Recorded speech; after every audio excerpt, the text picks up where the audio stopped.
प्रदोष के दिन सोमवार एक निवेदन सभी श्रोता बहन भाइयों से, कथा आस्था चैनल पर जो सुन रहे हैं, फेसबुक यूट्यूब पर जो सुन रहे हैं और पंडाल में बैठकर जो सुन रहे हैं, जिस दिन दिल से हारो ना,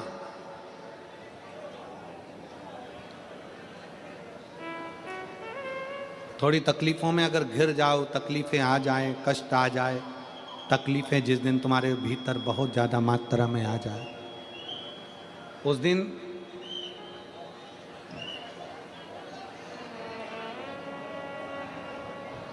तीन बेलपत्र,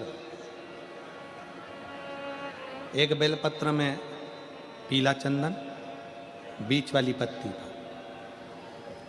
जिस दिन तुम्हें लगे कि मैं बहुत दुखी चल रही हूं और मेरा काम हो ही नहीं रहा, बहुत तकलीफ की जिंदगी चल रही है, कोई हाथ पकड़ने वाला नहीं है, कोई संभालने वाला नहीं है और बहुत तकलीफ हो रही, बहुत तकलीफ। उस समय पर एक बेलपत्री के बीच वाली पत्ती पर पीला चंदन, दूसरी पत्ती पर लाल चंदन और तीसरी पत्ती पर 11 चावल गीले, पानी में उसको थोड़ा सा भिगो लें या धो लें, 11 चावल गीले शिव जी की उस पत्ती पर रखिए। सबसे पहला पीला चंदन का बेलपत्र, दूसरे नंबर पर लाल चंदन का बेलपत्र, तीसरे नंबर पर जो 11 चावल आपने धोकर रखे हैं वो हाथ की हथेली में रखना है और हाथ की हथेली में रखकर अपनी कामना कर कर भगवान शंकर से विनय कर कर पंचाक्षर मंत्र नमः शिवाय या षडाक्षर मंत्र ओम नमः शिवाय या श्री शिवाय नमस्तुभ्यम बोलकर उस बेलपत्र पर सीधे हाथ में रखकर उल्टे हाथ का स्पर्श कर कर बाबा से अपने मन के भाव कहकर शंकर के शिवलिंग पर उसे समर्पित कर दीजिए। एक ही लोटा जल, जहां से जल बहता है अशोक सुंदरी वाली जगह, एक ही लोटा जल जहां से जल बहता है उस जल बहने वाली जगह पर 3 बार उस जल को अपनी कामना कर कर श्री शिवाय नमस्तुभ्यम या पंचाक्षर मंत्र या षडाक्षर मंत्र बोलकर 3 बार उस स्थान पर गिरा दीजिए। गिराने के बाद में बाबा से विनय कर कर अक्षत वाली जो बेलपत्र है, एक बेलपत्र और एक अक्षत उसमें से अपने लिए लेकर आ जाओ। उसको 2 महीना 3 महीना अपने घर में रखिए। जितना भी दुख है धीरे धीरे बाबा समाप्त कर कर खुशियां घर में लेकर आता ही है। दुख समाप्त होगा, खुशियां घर में आएगी जरूर। बेटा बेटियों का विवाह नहीं होता, उन बेटा बेटियों के लिए मान लो अगर कोई ग्रह ऐसे हो गए कि भाई संबंध टूट गया और संबंध टूटने के बाद तलाक हो गया, होने के बाद दूसरा विवाह ही नहीं हो रहा, संबंध टूटने के बाद मंगल विवाह दूसरा हो ही नहीं रहा, तो प्रयास करिएगा। माँ जगतजननी जगदम्बा का हाथ इस तरह से रहता है, अपने दर्शन करेंगे पार्वती मैया के शिव मंदिर में, तो पार्वती जी का हस्त कमल शंकर जी की साक्षी में हमेशा बंधा हुआ रहता है, शिव की साक्षी में।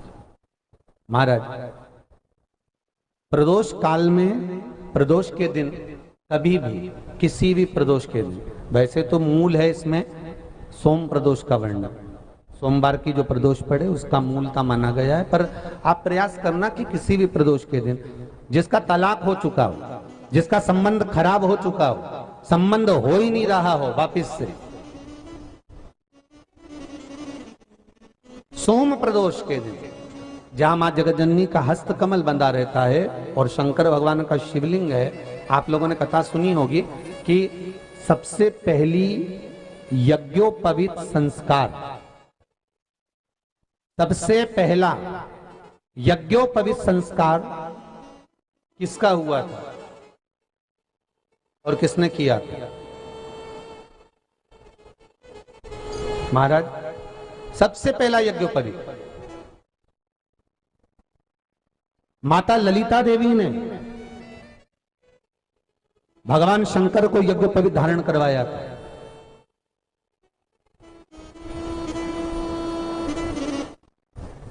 मां ललिता देवी ने सूत्र बनाकर अपने हस्त कमल से भगवान शंकर के सम्मुख में बिठाकर भोलेनाथ जी के हस्त कमल से स्वतः सूत्र बनाया था। भगवान शंकर प्रसन्न हो गए थे, बहुत प्रसन्न भोलेनाथ जी। इसलिए शंकर भगवान ने ललिता देवी को 2 वर दिए थे। एक, किसी का अश्रु नहीं देखूंगा। दूसरा, जो यज्ञोपवीत समित समर्पित करेगा, यज्ञोपवीत का भाव जो मुझे देगा, उसके जीवन में बाधाओं को हर लूंगा। इसलिए आज भी हिंदू धर्म में देवताओं को जो यज्ञोपवीत चढ़ाया जाता है वो उलझा हुआ नहीं होना चाहिए। देवताओं को जो यज्ञोपवीत चढ़ता है उसको सुलझा कर चढ़ाया जाता है, समर्पित करेगा। अब कई विद्वान ब्राह्मण ऐसा कैसे यज्ञोपवीत में हल्दी लगाकर छोड़वा देते हैं, परंतु वो उलझा हुआ रहता है। वो सुलझा हुआ अगर चढ़ाएगा तो जो जजमान पूजन कर रहा है, जो जजमान पूजन में लगा हुआ है, उसको पूर्ण फल की अनुभूति हो, पूर्ण फल का प्राप्ति हो, और ब्राह्मण भी बंधन से मुक्त हो।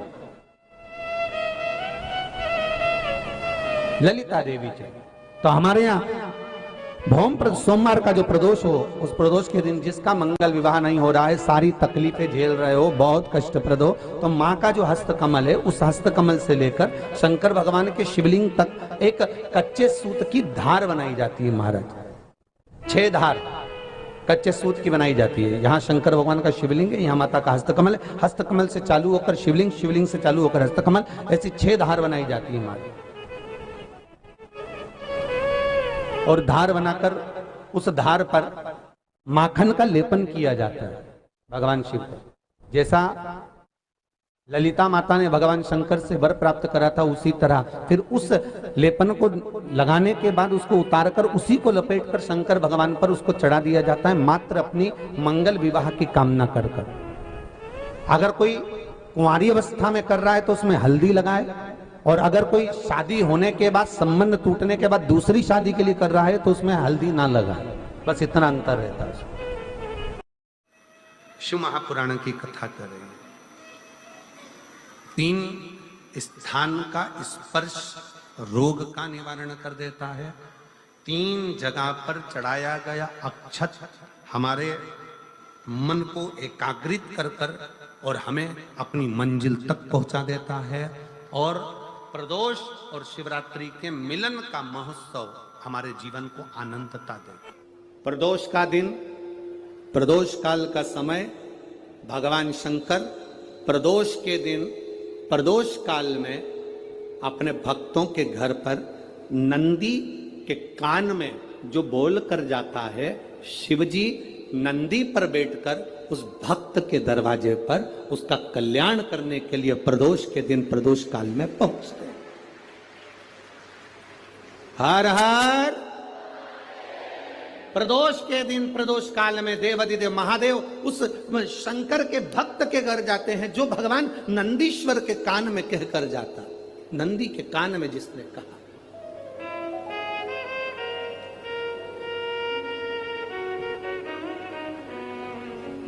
शंकर भगवान के इस शिवलिंग का स्मरण आप करेंगे। बीच में जो एक मोटी सी लाइन होती है, इसको अशोक सुंदरी कहते हैं। सब लोग दर्शन करें, जम के बोलो जरा, करें। अशोक सुंदरी की जगह जहां पूरी हो जाती है, उसके बीच में शिवलिंग और उसके बीच में थोड़ी सी जगह खाली आती है। करें दर्शन, समझना जरा बहुत अच्छे से। जैसे ये अशोक सुंदरी की जगह है, हम निवेदन करेंगे आस्था चैनल वालों से भी और एलईडी वाले भी, जिन जिनको एलईडी पर आप दर्शन करा रहे हैं वो पूरी तरह से कराएं। गणेश जी का स्थान, षडानंद कार्तिकेय का स्थान, अशोक सुंदरी का स्थान बीच में। अशोक सुंदरी का जो स्थान पूरा हो जाता है, वहां से लेकर शिवलिंग के बीच में खाली जगह आती है। करें दर्शन आप लोगों ने, खाली जगह आती है। उस खाली स्थान की जो महत्वता है, ये जो अशोक सुंदरी से लेकर बीच में जो जगह है, ये भगवान शंकर की जो धर्म पत्नी है माता पार्वती, उनकी जो योगनियां हैं 64 योगनी, उनकी जो शक्ति पीठें हैं, उनकी जो सिद्धता है, उनकी जो सिद्धियां हैं, ये अशोक सुंदरी से शंकर के शिवलिंग के बीच में जो खाली जगह होती है, इस स्थान पर 64 योगनियां, देवियां, अष्ट सिद्धियां, नवनिधियां सब इस स्थान पर रहती है। इसलिए हमारे यहाँ शिव महापुराण की कथा कहती है, पूर्ण पूजन के बाद अगर कोई नारी, कोई पुरुष, कोई बच्चा, कोई बुजुर्ग अपने मन की बात का स्मरण इस जगह पर हाथ को रखकर, जैसे किसी के हृदय पर हाथ रखते हैं तो दिल धड़कता हुआ स्मरण होता है, उसी तरह यहाँ स्पर्श करेंगे और स्पर्श कर कर जब अपने मन की बात कहते हैं तो देवाधिदेव महादेव नंदी के साथ आकर प्रदोष के दिन कार्य की सिद्धता पूर्ण करते हैं। उस स्थान की मूलता होती है, वो स्थान समझ में आएगी ना जगह? अरे बोलो तो जम के। नहीं समझ में आई हो तो एक बार फिर वापिस समझ लीजिए, फिर समझोगा। स्थान देखिएगा, गणेश जी का स्थान, कार्तिकेय जी का स्थान, बीच में ये आ गई अशोक सुंदरी की मोटी सी लाइन। अशोक सुंदरी की लाइन जहां खत्म होती है, वहां से जो शिवलिंग रखा है, इसके बीच की जो जगह है, ये जो बीच में अशोक सुंदरी के स्थान से लेकर शिवलिंग के स्थान के बीच में जो खाली जगह है, ये 64 योगनियां, अष्ट सिद्धियां, नवनिधियां, सब कुछ मेरे देवाधिदेव महादेव ने माता पार्वती को अपने चित्तवृत्ति के साथ यहां अनुमति प्रदान कर रखी है। वहां का स्पर्श,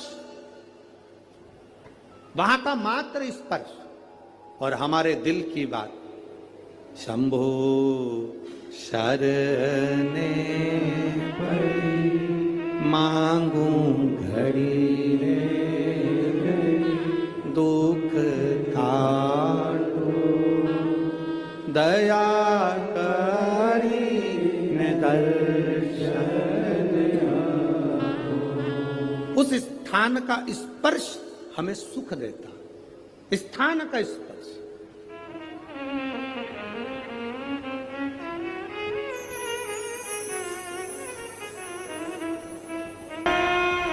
और कितनी सुंदर बात नंदी ने कही है।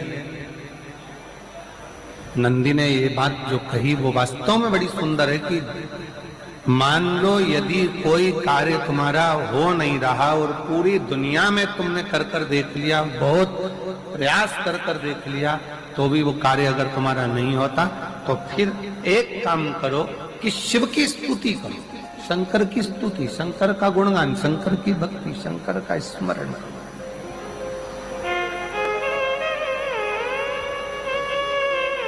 फिर शिव की स्तुति करिए, शंकर से विनय करिए, शंकर से निवेदन करिए, शंकर का गुणगान करिए।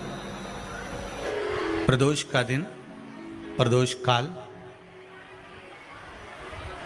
शाम का समय, भगवान देवाधिदेव महादेव माँ जगतजननी पार्वती जी के साथ में भ्रमण करने के लिए। देखिए, अगर प्रदोष का व्रत नहीं कर सकते, प्रदोष के दिन आप व्रत नहीं कर सकते, मान लो आपसे भूखा नहीं रहा जाए, प्रदोष का व्रत नहीं कर सकते, प्रदोष के दिन आप भूखे नहीं रह सकते, मंदिर भी नहीं जा सकते, दिया भी नहीं लगा सकते, तो शिव महापुराण की कथा कहती है कि प्रदोष के दिन, प्रदोष काल में अपने ही दरवाजे के पास में देवाधिदेव महादेव का स्मरण कर कर लक्ष्मी की वृद्धि के लिए, कार्य सिद्धि के लिए, संपदा को प्राप्त करने के लिए आप अपने ही दरवाजे के पास में एक दीप लगा सकते हो। कौन से दिन? प्रदोष के। एक बात और अच्छे से समझ लीजिए, जो बच्चे चिड़चिड़े होते हैं, चाहे घर में बेटे हों, बहुएं हों, सास हो, ससुर हो, परिवार में छोटे छोटे बच्चे हों, चिड़चिड़ प्रवृत्ति करते हों या चिड़चिड़ा स्वभाव हो, जरा जरा सी बात में क्रोध आ जाता हो, बोलने का भान नहीं रह पाता हो, शब्दों के बाण चलते हों, तो महाराज प्रदोष के दिन, प्रदोष काल में बेलपत्री के पेड़ के नीचे एक जो पत्ता आपके पास में हो, पान का मिल जाए तो पान का, पीपल का मिल जाए तो पीपल का, बेलपत्र का मिल जाए तो बेलपत्र का, उस पत्ते पर मात्र थोड़ा सा शहद और 7 दाने चावल के रखकर घी का दिया लगा दो महाराज, और थोड़ा सा जल हाथ की अंजलि में लेकर भगवान देवाधिदेव महादेव का स्मरण कर कर कि इस बेलपत्री के वृक्ष के नीचे माता लक्ष्मी, पार्वती, सरस्वती विराजमान है। इसी बेलपत्री के पेड़ के नीचे मेरे देवाधिदेव महादेव का 12 ज्योतिर्लिंग का स्वरूप प्रकट है। उनका स्मरण कर कर जल चढ़ा दीजिए और उसका स्मरण कर लो जो चिड़चिड़ प्रवृत्ति करता हो, क्रोध करता हो, जिसको बोलने का भान नहीं होता हो, सम्मान नहीं देता हो, अपशब्द कहते हो, उनका स्मरण कर कर आप छोड़ेंगे। एकदम एक प्रदोष करेंगे, दूसरे प्रदोष तक तो आपको कोई दिक्कत ही नहीं। 2-3 प्रदोष कर कर देखिए, बाबा कृपा करें। बच्चों को पढ़ने का कह रहे हो, पढ़ने बैठो, पढ़ने बैठो, पढ़ने बैठो, पढ़ने बैठो, तो एक आध प्रयास बच्चों के लिए भी कर लिया करो कि भाई ठीक है, बच्चे लोग विद्या में प्रबल होंगे।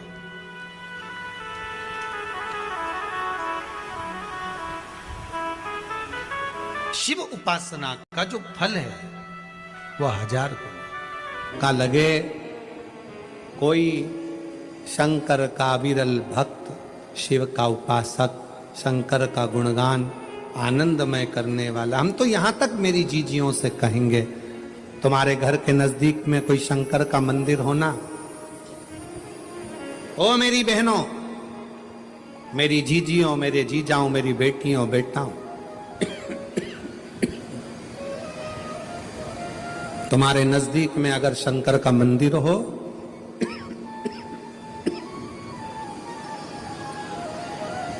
तो उस शिव मंदिर में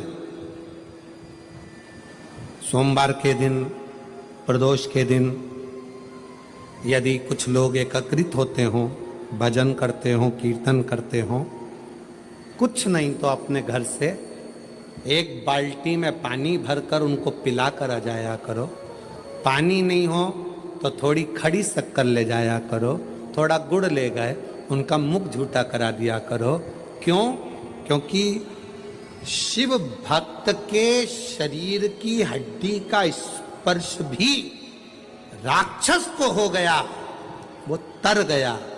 अगर कोई शंकर का भक्त है और उसका मुख हमने झूठा करा दिया तो हमारे घर के भंडारे कभी खाली नहीं होते, भरे भरे। करना क्या है?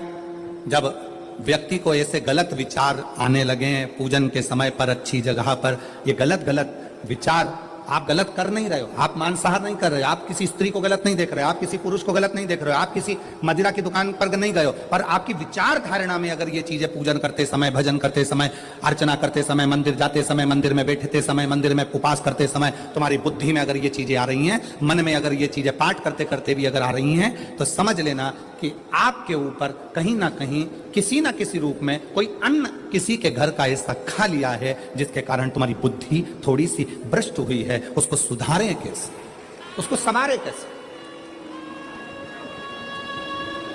अब किसी ने यही प्रसंग को सुनकर कहा, गुरुजी अगर किसी के घर का अन्न खाया है तो अन्न खाने के बाद तो वो पच गया, पचने के बाद वो गंदगी में निकल भी गया, अब तो वो विचार आना बंद हो जाना चाहिए। अब तो 1 साल हो गया, 2 साल हो गया, 1.5 साल हो गया, 6 महीना हो गया, तो भी वही विचार आ रहा है। तो हमारा निवेदन है, भोजन करने के बाद भोजन पच जाता है, भोजन करने के बाद भोजन समाप्त भी हो जाता है, पर उस भोजन से जो रक्त की 4 बूंदें बनती हैं वो इस शरीर में दिन रात तुम्हारे मरते दम तक दौड़ती रहती है शरीर में, वो रक्त की बूंद चलती रहती है। इसलिए विचार 1 साल, 2 साल, 4 साल, 6 साल, 15 साल जैसे चलते रहते हैं। उस विचारों को, गलत सोच को, गलत विचारों को, गलत दृष्टि को समाप्त कैसे करें?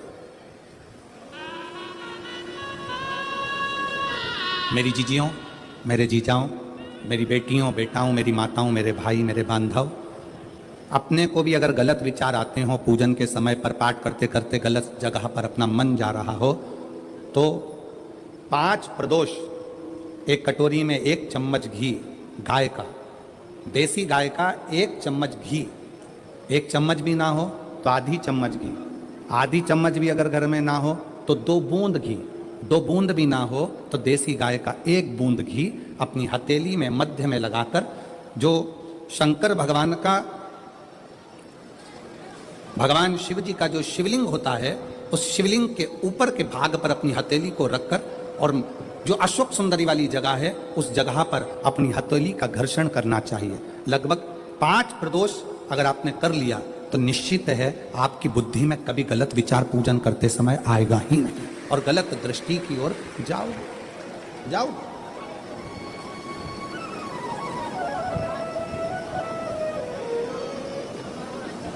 वेद लक्षणा गाय, देसी गौ माता का घृत जीवन को एक आनंदता देता है। आनंद।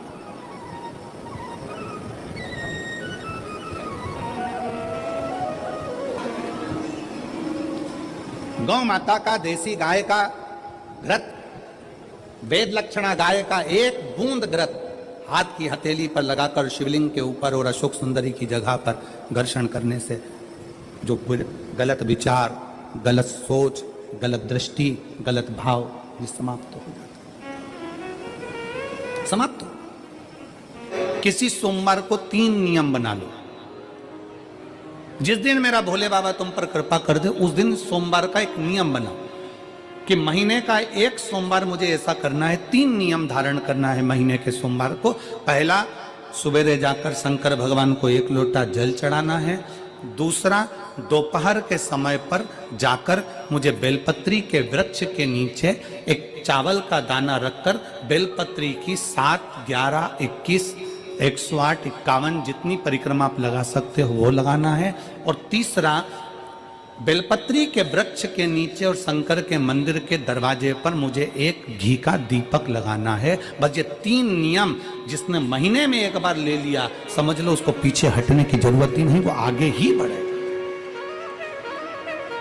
महीने के किसी 1 सोमवार का ऐसा नियम बना लो कि मुझे 3 नियम धारण करना है। महीने के किसी भी 1 सोमवार को, हम ये नहीं कहेंगे कि तुम सोमवार 5 पढ़ रहे हैं तो 5 को करो, 4 पढ़ रहे हैं तो 4 को करो, 3 पढ़ रहे हैं तो 3 को करो। तुम तो महीने का 1 सोमवार का नियम बना। और मेरी जीजियों से, मेरी बेटियों से जो विदेश में रह रही हैं, जो कहीं बाहर रह रही हैं, कहीं बड़े शहर में रह रही हैं, जो रोज मंदिर नहीं जा सकते, हर किसी महीने के 1 सोमवार को भी ये नियम निर्धारण कर सकते, तो उनसे कहेंगे कि 3 महीने में 1 सोमवार का नियम बना लो। 3 महीने में नहीं बना सकते तो 6 महीने में 1 सोमवार का नियम बना लो। और 6 महीने में नहीं बना सकते तो 1 साल में 1 सोमवार का ऐसा नियम बना लो कि मैं साल का 1 सोमवार ऐसा रहूंगी कि सुबह सोमवार के दिन मंदिर में जाकर जल चढ़ाऊंगी, दोपहर में जाकर बाबा को 1 अक्षत का दाना रखकर, अक्षत का मतलब है कि बाबा मेरी दिनों दिन उन्नति करना। बेलपत्री के वृक्ष के नीचे जो अक्षत रखा जाता है वो उन्नति के लिए रखा जाता है। शंकर के शिवलिंग पर जो अक्षत रखा जाता है वो रोग मुक्ति के लिए रखा जाता है। अशोक सुंदरी पर जो अक्षत रखा जाता है वो संतान प्राप्ति के लिए रखा जाता है। षडानंद कार्तिकेय की ओर जो अक्षत रखा जाता है वो हमारे बच्चों की सुख समृद्धि के लिए रखा जाता है। विनायक की ओर, गणेश जी की ओर जो अक्षत रखा जाता है वो हमारे घर में कोई मंगल कार्य आ जाए उसके लिए रखा जाता है। और जो पीठिका होती है जिसपे शिवलिंग रखा होता है, पार्वती जी का हस्तकमल, उस पर अक्षत रखा जाता है तो नारी के अखंड सौभाग्य के लिए रखा जाता है। अक्षत रखने का भी तरीका है। एक चावल का दाना कहां रखा जाता है, क्यों रखा जाता है, कैसे रखा। अब कई लोग कहते हैं गुरुजी ये शिव महापुराण में आप ये नियम बताते हो, तरीका बताते हो। हम तो उनसे कहेंगे डॉक्टर के पास जाओगे तो डॉक्टर भी गोली लिखकर ये नहीं कह देगा कि ये सारी गोली एक साथ खा जाओ। डॉक्टर भी कहेगा ये गोली सुबह खाना है, ये गोली शाम को खाना है, ये गोली दोपहर में खाना है, ये गोली भूखे रहकर खाना, बोलो सही है कि गलत है? ये रात्रि को खाना खाने के बाद खा लेना, ये खाना खाने के पहले, ये नाश्ते के पहले। और सुनो, ये दवाई, ये वाली पीछे वाली जो दवाई लो ना, इसको दूध से लेना, ये वाली जो दवाई लो ना, इसको पानी से लेना। और सुनो, ये डब्बी है, इसको पानी में मिलाकर फिर पीना। दवाई लेने का भी तरीका है, उसी तरह शिव महापुराण में एक एक अक्षत का भी तरीका है और एक एक बेलपत्री का भी तरीका है। अब मान लो कई लोग कहते हैं गुरुजी आप ये तरीका बताते हो शिव पुराण के माध्यम से, कई लोगों के मन में संशय जागता है, तो अगर हम एक साथ चावल चढ़ा दे तो उसका क्या तरीका है? तो हमारा निवेदन है डॉक्टर जो दवाई ले एक ही बार में निपटा जाए, एक ही बार में खा ले।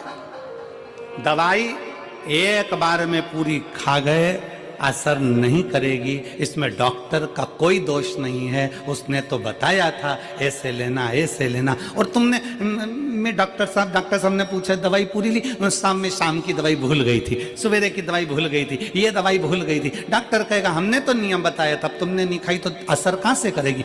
तुम असर कब करती है? जब हम पूजन के तरीके को जान जाएं, जब हम अर्चना के तरीके को जाएं। आप साल भर का एक सोमवार निकाल लो, 6 महीने का एक सोमवार निकाल लो, 3 महीने का एक सोमवार निकाल लो, महीने का एक सोमवार निकाल लो, अपने से दिल में बन जाए तो एक सोमवार ऐसा निकालो जिसके 3 नियम धारण हो। पहला, उसी सोमवार जिसको कर रहे हो उस दिन सुबह जल चढ़ाना। दूसरे, दोपहर के समय पर जाकर बेलपत्री के वृक्ष के नीचे एक चावल का दाना रखना और परिक्रमा बेलपत्र की जितनी तुमसे बन जाए, जितनी तुम्हारे शरीर की कैपेसिटी हो, जितना तुम्हारा शरीर चलते बन जाए। हम तो ये भी नहीं कहते कि तुम भूखे रहकर भगवान का भजन करो, हम कभी नहीं कहते। हम तो यहां तक कहते हैं, हमारे पुष्टि मार्ग में यहां तक कहा गया कि बल्लभ कुल की एकादशी करो, भले बकरी जैसे चरो पर एकादशी करो। हम तो यहां तक कहते हैं कि बहुत समय से कल मेरी एकादशी है, एकादशी है, एकादशी है, एकादशी है, पूरे घर को हिलाकर रख दिया, एकादशी है, एकादशी, एकादशी है। बहू टेंशन में, बेटा डिप्रेशन में, पति पपीता ला ला के, सेव फल ला ला के, मूंगफली का दाना ला ला के, काजू कतली ला ला के, सेव फल ला ला के, और सारा सामान साबूदाना और खिचड़ी और ना चिप्स ना जाने क्या क्या ला ला के, बेचारा पति एकादशी आती है वो नौमी से चिंता में पड़ जाता है।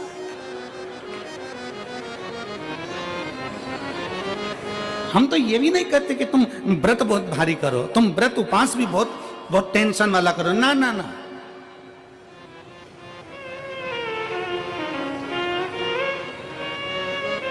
अपने को व्रत उपास भी इतना बहुत भूखे रह रहे हो, बहुत प्यासे रह रहे हो और मालूम पड़े कि भगवान हमें मिलेगा, भगवान हमें मिलेगा। भगवान कहता है कि देख भाई, मैं भी भूखा नहीं रहता, तू भी भूखा मत रहे, मैं भी चकाचक रहता हूँ, तू भी चकाचक रहे, मैं भी अपने। और भगवान शंकर तो ये भी कहते हैं कि अपना परिवार में मत छोड़ो। मेरे पास में पार्वती भी, एक ही देवता है जो विद फैमिली मंदिर में बैठता है। शंकर जी हैं तो पार्वती जी है, तो गणेश जी हैं, तो कार्तिकेय जी हैं, तो नंदी है, सब मंदिर के अंदर चाहिए। शंकर भगवान अपने पूरे परिवार के साथ। शंकर जी तो ये कहते हैं अकेले तुम क्यों रहते हो?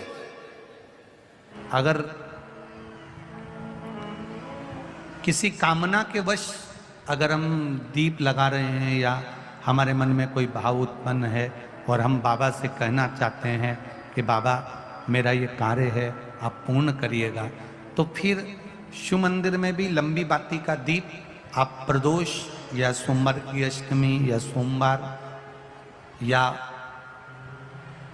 आप शिवरात्रि को बाबा से निवेदन कर कर लगा सकते हैं। हाँ, विशेष जब कोई एक बहुत बड़ी बात हो और आपके कार्य में कहीं अटकल हो रही हो, तो एक ही दीप में 2 बाती, शिव और शक्ति, लंबी बाती बनाई शिव और शक्ति के नाम से, 2 बाती एक साथ एक दीप में भी लगा सकते हैं। पर कब? जब विशेष कोई आपका कार्य हो और वो अटक रहा हो, विशेष कोई कार्य, और आप बाबा से प्रार्थना कर रहे हो, तो 2 बाती का भी प्रयोग आप कर सकते हो। मान लो तुम किसी कार्य के लिए जा रहे हो, 5 बार 6 बार तुम उस कार्य के लिए होकर आ गए, या किसी से अपना पैसा लेना है और तुम उसको पास 50 बार होकर आ गए हो, भैया पैसे कब देगा। या किसी कार्य के लिए जा रहे हो, वो कार्य नहीं हो रहा, 50 बार होकर आ गए, वो काम नहीं हो रहा। शिव महापुराण कहती है लाल चंदन, कौन सा चंदन, लाल चंदन को अच्छा घिसो और घिसकर तैयार कर कर बेलपत्री के ये जो दोनों भाग हैं, दर्शन हो रहे हैं आप लोगों को। लाल चंदन घिसो और घिसकर बेलपत्री के ये दोनों भाग हैं, दोनों पत्तियां जो नीचे की हैं, इसमें उस चंदन को लगा लीजिए। अगर किसी से आपको पैसा लेना है, वो नहीं दे रहा, या कोई काम है या जॉब है या नौकरी है या उसके लिए, या कोई विद्याध्ययन का कोई कार्य है, कोई स्कूल में पढ़ाई कर रहे हो और वो कार्य नहीं हो रहा, 5 बार 6 बार करके देख लिया नहीं हो रहा, तो ये दोनों पत्तियों पर लाल चंदन लगाओ। लाल चंदन लगाने का मतलब ये नहीं कि जरा सी तुम बिंदी लगा दो, लाल चंदन जो घिसा है उसको पूरी पत्तियों पर अच्छे से फेरना है, उस लाल चंदन को लगा लीजिए। और महाराज बीच की पत्ती में थोड़ा सा घृत, घृत मतलब गाय का घी, गौ माता के दूध से माखन से निर्मित उस घी को बीच की पत्ती में थोड़ा सा लगा लीजिए। और जो अशोक सुंदरी वाली जगह है, जानते हो ना आप लोग अशोक सुंदरी की जगह, आपको पहले भी कथा में कहा, समझ लीजिए ये शिवलिंग है, ये जलाधारी पर रखा हुआ है, ये गोल जलाधारी है, यहां से पानी नीचे गिरता है, ठीक है, ऐसे होता ना शिवलिंग। तो शंकर भगवान का पूरा परिवार शिवलिंग के आसपास में होता है। शंकर भगवान के 13 बच्चे हैं। कितने बच्चे हैं शिव जी के? 13 बच्चे, पूरे 13 की 13 बच्चे और धर्म पत्नी शिव जी की शिवलिंग के आसपास में है। जैसे ये जो गोल जलाधारी है, ये माता पार्वती जी का हस्त कमल है। शिवलिंग रखा है, ये शंकर जी का स्वरूप है। जहां से पानी नीचे गिरता है, राइट भाग गणेश जी का स्थान, लेफ्ट भाग 6 कार्तिकेय, षडानंद कार्तिकेय का स्थान। जहां शिवलिंग का जहां पानी जाता है उसके बीच में एक मोटी सी लाइन होती है, वो शंकर भगवान की सबसे छोटी लड़की जिसका नाम अशोक सुंदरी है, उसका स्थान है। ऊपर से बूंद बूंद पानी जो शिवलिंग पर गिर रहा है, ये शंकर भगवान की 5 लड़कियों का स्थान है, जया, विषहरा, शामली बारी, दौतली और देव। ये शंकर जी की 5 बेटियां हैं जो भगवान शंकर के ऊपर पानी की एक एक बूंद गिराती हैं महाराज। तो शिव जी की जो सबसे छोटी लड़की है अशोक सुंदरी, उस अशोक सुंदरी वाली जगह पर इस बेलपत्र को प्रदोष के दिन या सोमवार के दिन आप घी वाली बेलपत्र को अशोक सुंदरी वाली जगह पर रखकर, ये जो चंदन लगी हुई बेलपत्र है, इसका मुख ऐसा सीधा की सीधा रखोगे तो गणेश जी की ओर हो जाएगा, षडानंद कार्तिकेय की ओर हो जाएगा। अपनी कामना कर कर जिससे धन लेना है, पैसा लेना है, या जो कार्य निकालना है वो नहीं निकल रहा, बहुत प्रयास कर लिया, अदालत में 50 बार हो जाए, काम नहीं हो रहा, तब इस बेलपत्र का प्रयोग करना, बाबा से विनती करना और विनती कर कर वापिस सजाना। केवल 2 प्रदोष या 2 सोमवार कर लीजिए, बाबा आपकी मनोकामना पूर्ण कर देगा। उस बेलपत्र का सुख प्राप्त हो जाए। बेलपत्र पर इतना याद रखना, जो चंदन लगा हुआ भाग है वो नीचे होना चाहिए, अशोक सुंदरी की ओर। घृत का भाग अशोक सुंदरी की ओर होना चाहिए, नीचे की ओर, नहीं तो मालूम पड़े तुम ऊपर उल्टा रख दो उसको।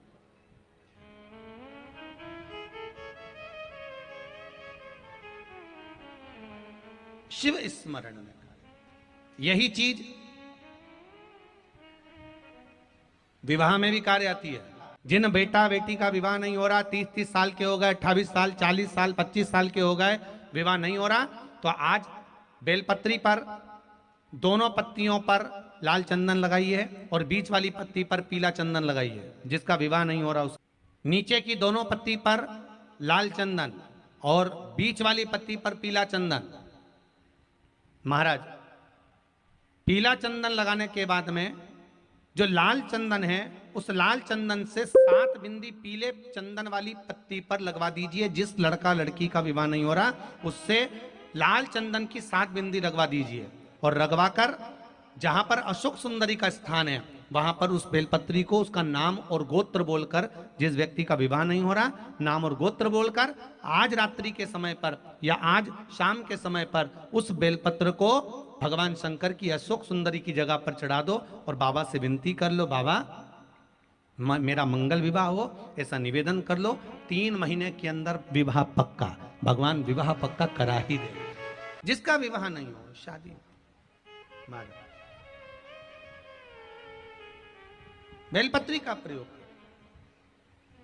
बस दोनों में अंतर है घृत का और पीले चंदन का। 7 बिंदी लाल चंदन की, जब पीला चंदन लग जाए 7 बिंदी लाल चंदन की उससे लगवाओ जिसका विवाह करना है। जिसका विवाह नहीं हो रहा उससे लगवाइए, फिर भगवान को समर्पित कर दीजिए।